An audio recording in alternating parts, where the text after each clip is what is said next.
Often on the news, we hear the terms occupied territories, 67 borders, and illegal settlements. And the story we usually hear sounds very simple. During the Six-Day War, Israel captured the West Bank from the Palestinians, refused the United Nations' demand to retreat, and illegally built settlements. But is that really the case? Let's try to understand the situation a little bit better. We'll start with a simple but extremely important question.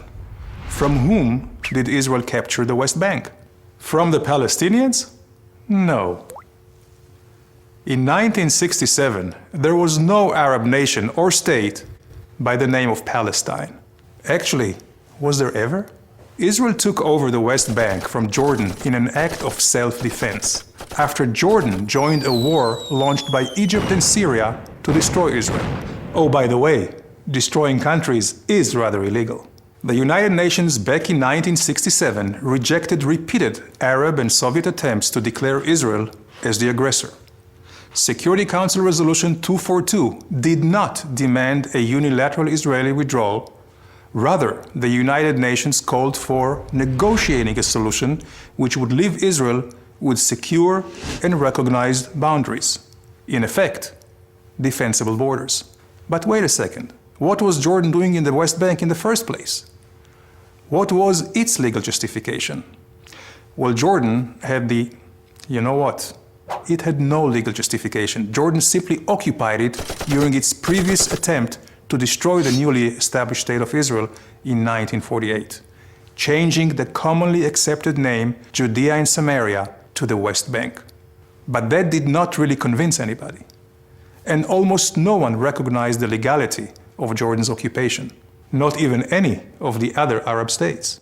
So, if Jordan had no legal claim to the land, and a Palestine did not exist, whose territory is it? Let's go a little further back in time. Don't worry, not to the days of the Bible, only about 100 years. Until 1917, the Ottoman Empire occupied the whole region. After losing in World War I, the Ottomans relinquished their 500-year control to the Allied forces, which decided to divide the old empire into countries.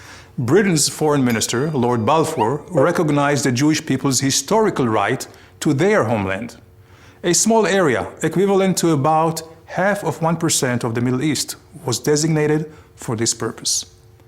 Britain received a mandate from the League of Nations to promote the establishment of a Jewish homeland. But wait a second, do you realize what happened?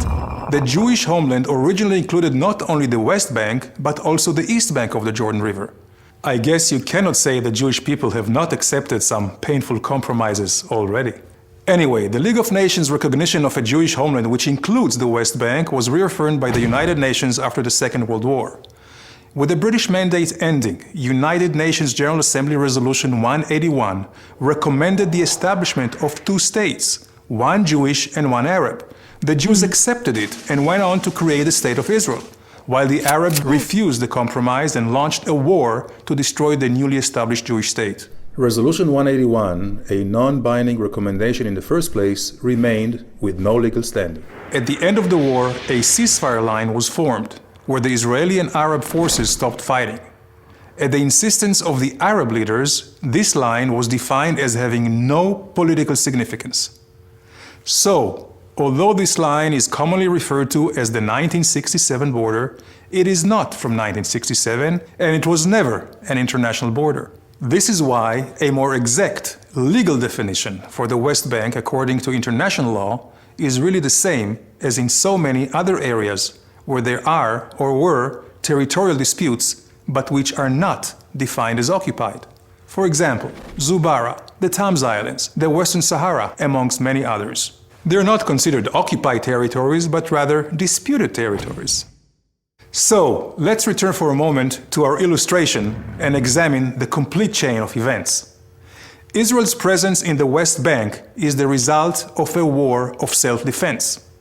The West Bank should not be considered occupied because there was no previous legal sovereign in the area, and therefore, the real definition should be disputed territory.